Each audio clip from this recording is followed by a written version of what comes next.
Hello students and welcome to our channel Yasir Ali Classes. So today we are going to do the 7th chapter of Flamingo book and the name of the chapter is The Interview. Okay.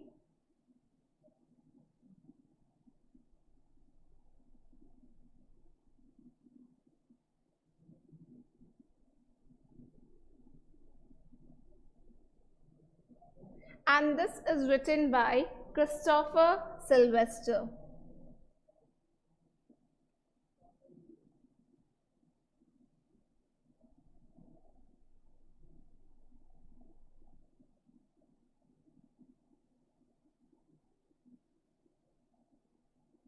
So he is the author. मैं पहले आपको Christopher Sylvester के बारे में थोड़ा बता दूं कि वो हिस्ट्री के स्टूडेंट रह चुके हैं and he was a reporter as well. And ये जो चैप्टर आप पढ़ने जा रहे हैं द इंटरव्यू, ये कोई कहानी नहीं है, कोई ऐसे ही बनाई हुई स्टोरी नहीं है, ये रियल लाइफ अकाउंट है. ओके ये उनकी खुद की ऑटोबायोग्राफी से ली गई है from his book penguin book of interview. ठीक है, तो आप जब टेक्स्ट पढ़ेंगे तो आप इस बुक के बारे में भी पढ़ेंगे, पेंगुइन बुक ऑफ इंटरव्यू.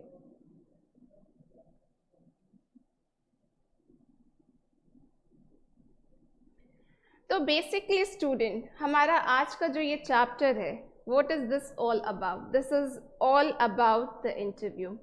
यानी कि हम इसमें ये पढ़ने वाले हैं कि व्हाट इज़ इंटरव्यू. जैसे कि आपको पता है कि आजकल क्रिस्टोफर सिल्वेस्टर कहते हैं, जब ये टेक्स्ट शुरू होता है, जब आप पढ़ना शुरू करेंगे तो वो कहते हैं कि जितने भी लिटरेट पर्सन हैं, यानी कि जितने भी एजुकेटेड लोग हैं, वो इंटरव्यू तो पढ़ते ही पढ़ते हैं.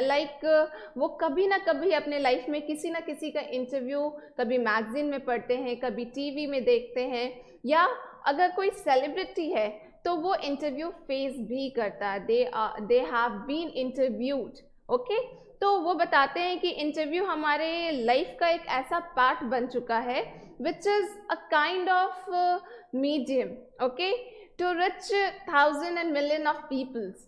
तो ये एक सोर्स ऑफ कम्युनिकेशन है. ये उस गैप को फिल करता है जहाँ तक हम नहीं पहुँच पाते, जर्नलिस्ट पहुँचते हैं और वो हमारे लिए इंफॉर्मेशन कलेक्ट करते हैं. फाइन. तो अब यहाँ पे क्रिस्टोफर सिल्वेस्टर कहते हैं कि लोगों के अपने पॉइंट ऑफ व्यूज़ है. They have their own perception. Perception का मतलब हो गया their own opinion and their own way of thinking. तो हर कोई अपने हिसाब से सोचता है.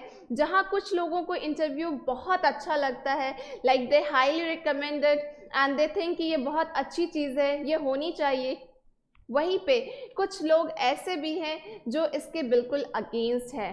They just have the opposite feeling. Okay, वो इंटरव्यू को अच्छा नहीं समझते. rather they think कि इंटरव्यू एक ऐसा मीडियम है कि वो डायरेक्टली लोगों को असॉल्ट करता है, वो डायरेक्टली उन पे मतलब कि एक वार करता है. ठीक है, तो बेसिकली ये डिस्कस कि यहाँ पे लोगों के, इसका जो हम चैप्टर पढ़ेंगे इसका 2 पार्ट है. ठीक है, part 1 and part 2.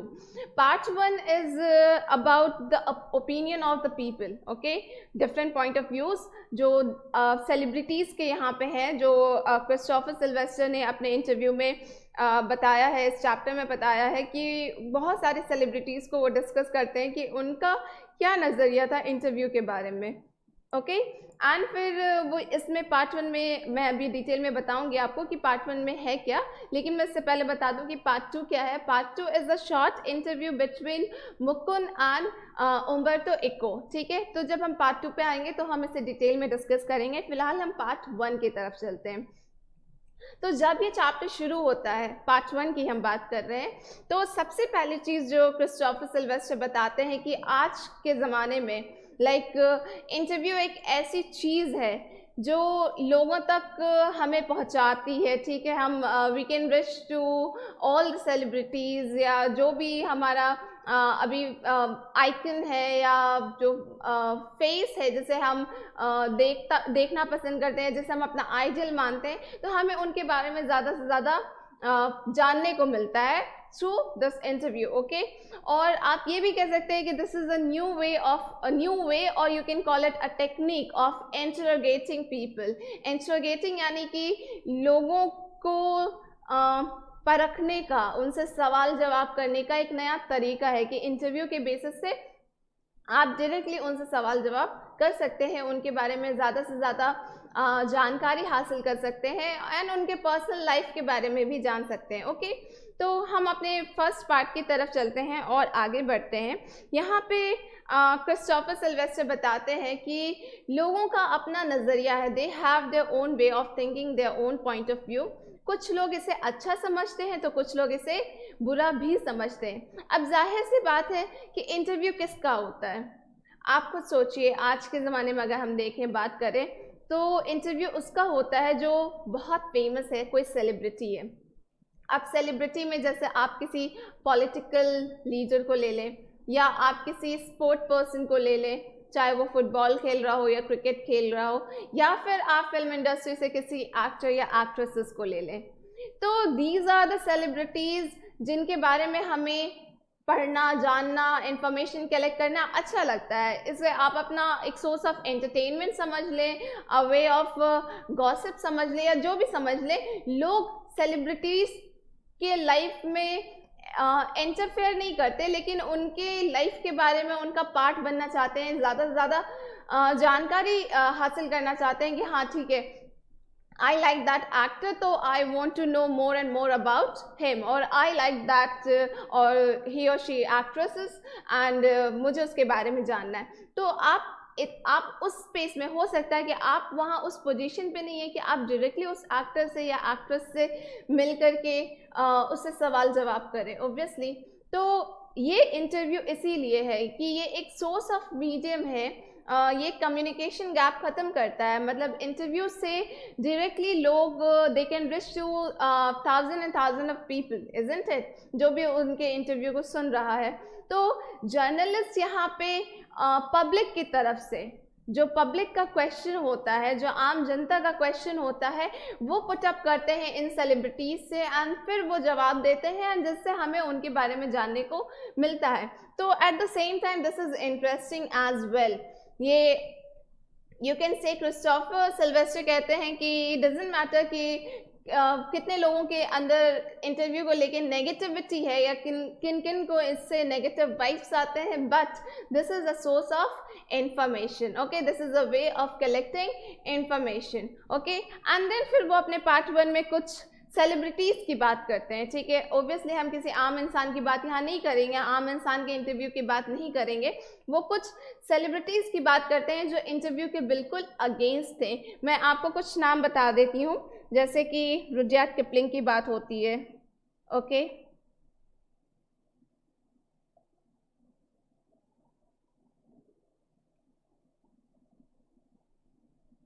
He was a famous writer, isn't it? आपने पढ़ा होगा इनके बारे में भी। तो रुडयार्ड किपलिंग कभी भी इंटरव्यू फेस नहीं करना चाहते थे, या वो जानना, मतलब इंटरव्यू देना नहीं चाहते थे। लेकिन एक बार क्या होता है कि ज़बरदस्ती उनकी इंटरव्यू ले ली जाती है, जिसके लिए उनकी वाइफ शी केम अहेड और फिर वो कहती हैं कि this is a kind of crime. वो इस चीज़ को सीधे क्राइम कहती हैं कि आप इंटरव्यू को भी बाकी क्राइम की तरह ही ट्रीट करना चाहिए, कि आप किसी के पर्सनल लाइफ में इंटरफेयर कर रहे हैं, लाइक आप उसकी प्राइवेट लाइफ को पब्लिक बना रहे हैं, इजंट इट। आपके ऐसे क्वेश्चंस होते हैं एंड मानना क्या होता है इनका। यहाँ पे और भी, मैं रुडयार्ड किपलिंग का नहीं, मैं औरों का भी नाम लिखती हूँ जो सेलिब्रिटीज़ और जो नेगेटिव सोचते हैं इंटरव्यू के बारे में, फिर मैं बताऊँगी कि इन सब का एक कॉमन ओपिनियन क्या था, ओके। तो दूसरी सेलिब्रिटी हमारी जो थी वो थी Louis Carol. If you remember, she is the one who wrote Alice in the Wonderland.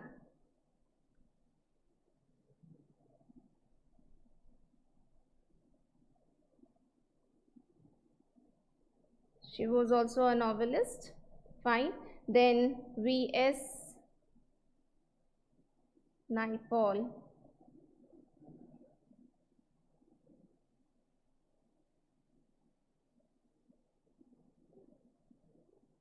and then Saul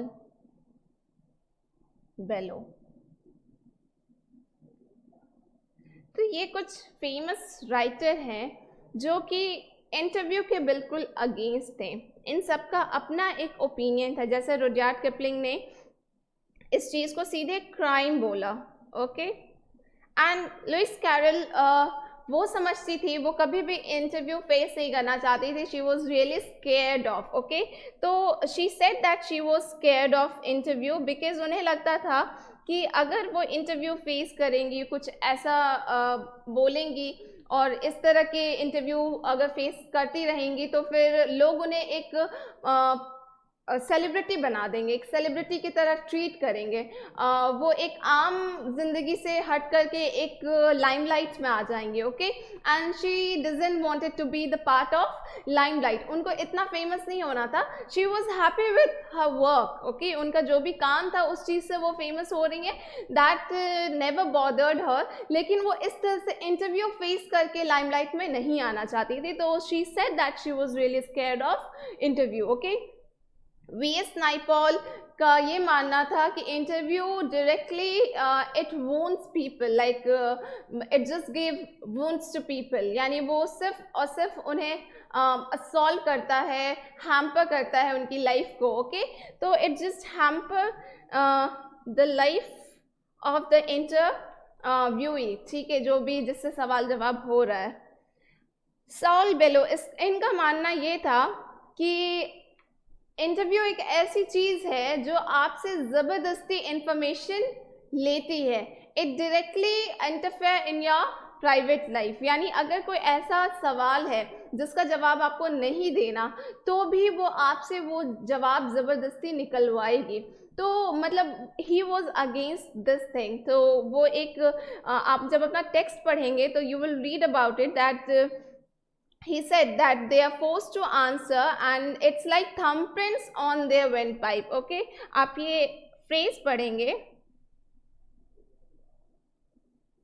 thumbprints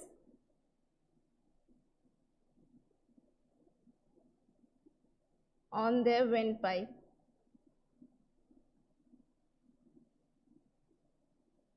fine, इसका मतलब होता है कि people are just forced to answer even if they don't wish to, they are forced to answer। तो ये जितने भी नाम मैंने लिखे हैं इन सब का एक नेगेटिव ओपिनियन है, ओके। तो ये सब नेगेटिव है। none of them are in favor of interview।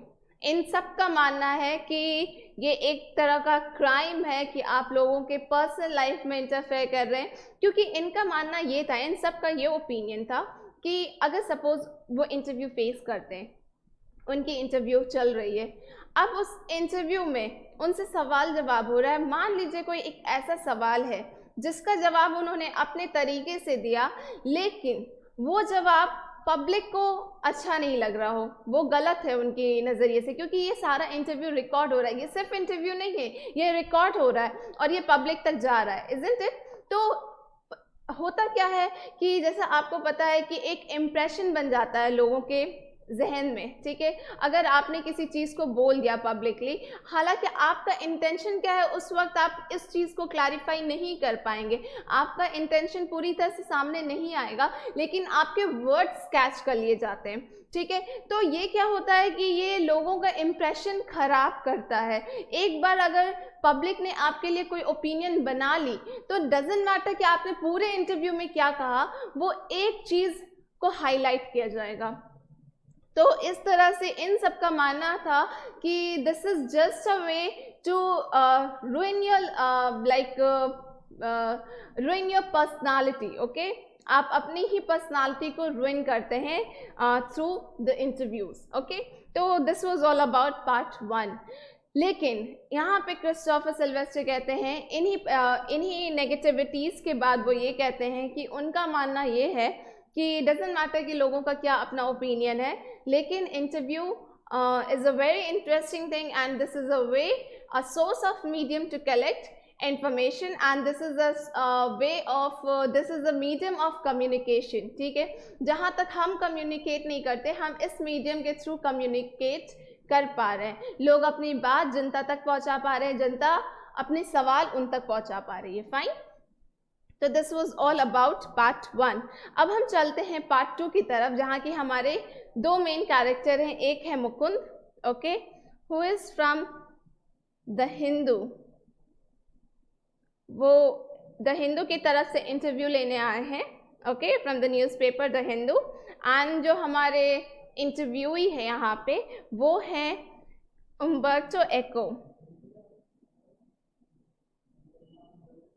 जो कि एक प्रोफेसर है इटली में, यूनिवर्सिटी ऑफ बोलगाना, ठीक है, आई गेस या आई am saying the write name, yes it's Bologna, I think. Okay, so Umberto Eco is a professor in University of Bologna in Italy, and Mukund ये एक रिपोर्टर हैं, journalist है the Hindu के, ठीक है। तो इनके बीच का एक शॉर्ट इंटरव्यू यहाँ प्रेजेंट किया गया है, जस्ट टू प्रूफ। यहाँ पे क्रिस्टोफर सिल्वेस्टर इस इंटरव्यू को इसलिए प्रेजेंट करते हैं ताकि आपको ये पता चल पाए कि एक्चुअली में जितनी नेगेटिविटीज़ पार्ट 1 में उन्होंने बताई है कि इतने सारे राइटर्स जो कि सेलिब्रिटीज़ हैं, इनके इतने नेगेटिव ओपिनियन थे, इतने नेगेटिव थॉट्स थे, नेगेटिव वाइब्स थे इंटरव्यू के अगेंस्ट, एक्चुअली में इंटरव्यू ऐसा नहीं होता है। इट्स रियली वेरी इंटरेस्टिंग, और इस चीज़ को प्रूव करने के लिए उन्होंने इस इंटरव्यू को प्रेजेंट किया है, जो कि रियल इंटरव्यू है मुकुंद एंड उम्बर्टो एको के बीच का। ओके, तो बेसिकली यहाँ पे मुकुंद का मैंने आपको बता दिया, वो एक जर्नलिस्ट है, द हिंदू की तरफ से आए हैं to take the interview. And यहाँ पे उम्बर्टो एको ये सिर्फ एक प्रोफेसर नहीं है, he is a novelist as well. ये एक्चुअली में बहुत कुछ है। He is a novelist, he is an entrepreneur, लेकिन मैं नॉवेलिस्ट लिखूंगी क्योंकि लोग इन्हें नॉवेलिस्ट के थ्रू ज़्यादा जानते हैं, नॉवेलिस्ट के फॉर्म में ज़्यादा पहचानते हैं, ठीक है, क्योंकि इनका काम इस तरह से ज़्यादा पब्लिक हुआ है लोगों के बीच, ये लोगों में फेमस हुए हैं इस चीज़ के लिए। लेकिन इस चीज़ के साथ साथ एक और जो बहुत इम्पॉर्टेंट चीज़ है वो ये है कि इन्होंने जो ये बेसिकली ये जो इनका जो रेपुटेशन है, ये जो फेमस है, वो है अपनी स्टडी ऑफ सेमियोटिक्स के लिए, ठीक है। Study of semiotics means study of sign. I am not saying science, I am saying sign. Sign यानी कि जो साइन, हिंदी वर्ड साइन का, या साइन इज लाइक जैसे हम सिंबल्स देते हैं ना, साइन करते हैं ना, उस तरह का। तो basically it's study of sign, okay.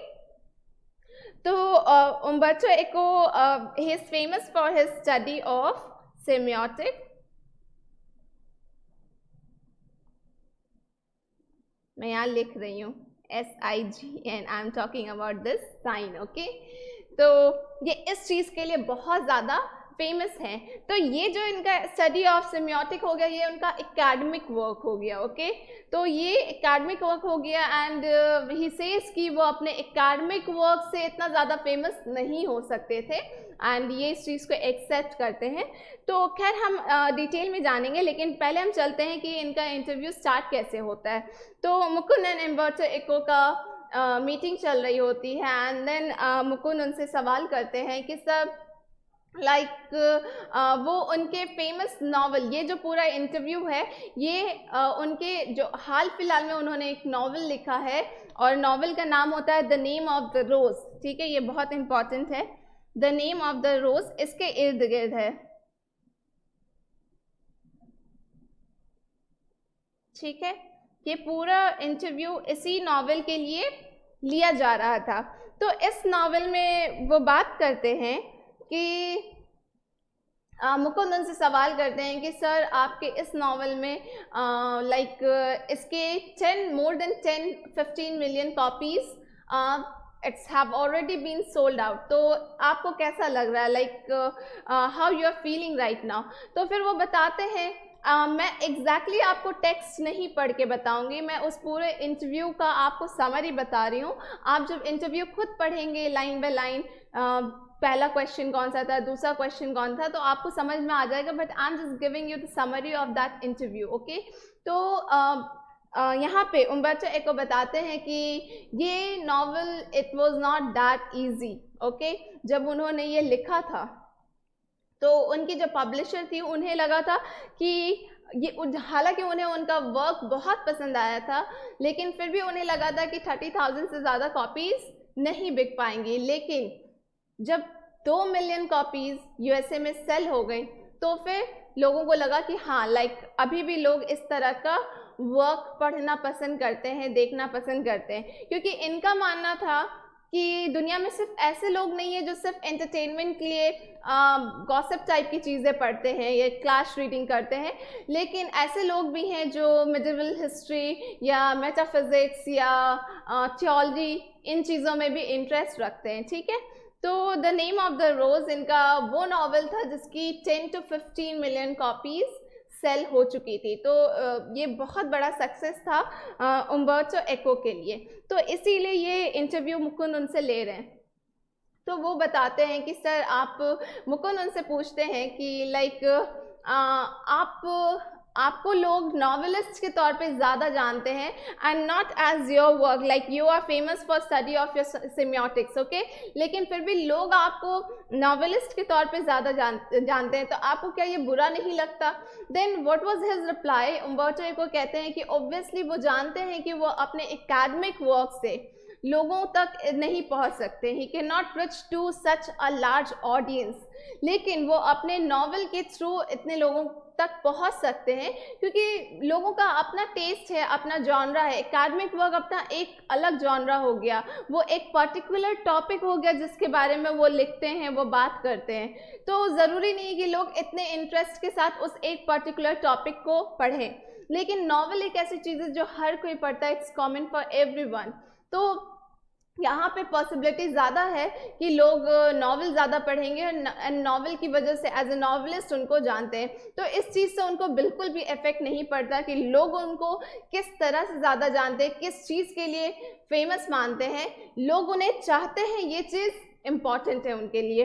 तो ये चीज़ इस सवाल का वो जवाब इस तरह से, इस अंदाज में देते हैं। एंड देन फिर मुकुंद तीसरा सवाल करते हैं कि लाइक वो इतनी चीज़ों को किस तरह से मैनेज करते हैं। वो उनके technique, the way of writing, her writer का अपना एक स्टाइल होता है, अ वे ऑफ राइटिंग होता है, ठीक है। कोई फिक्शन लिखता है, कोई नॉन फिक्शन लिखता है, कोई कुछ और लिखता है। तो मुकुंद कहते हैं कि आपके जो वर्क हैं, आपके जितने भी हम नॉवेल्स देखते हैं, तो पब्लिक को ऐसा लगता है कि like you right in every style, आप हर स्टाइल को टच करते हैं और वो काफ़ी नेचुरल होता है, काफ़ी बहुत नेचुरल होता है, वो बिल्कुल भी फेक नहीं लगता है। लगता है कि बहुत स्मूथली आपने इन चीज़ों को लिख लिया। तो how you manage all these things?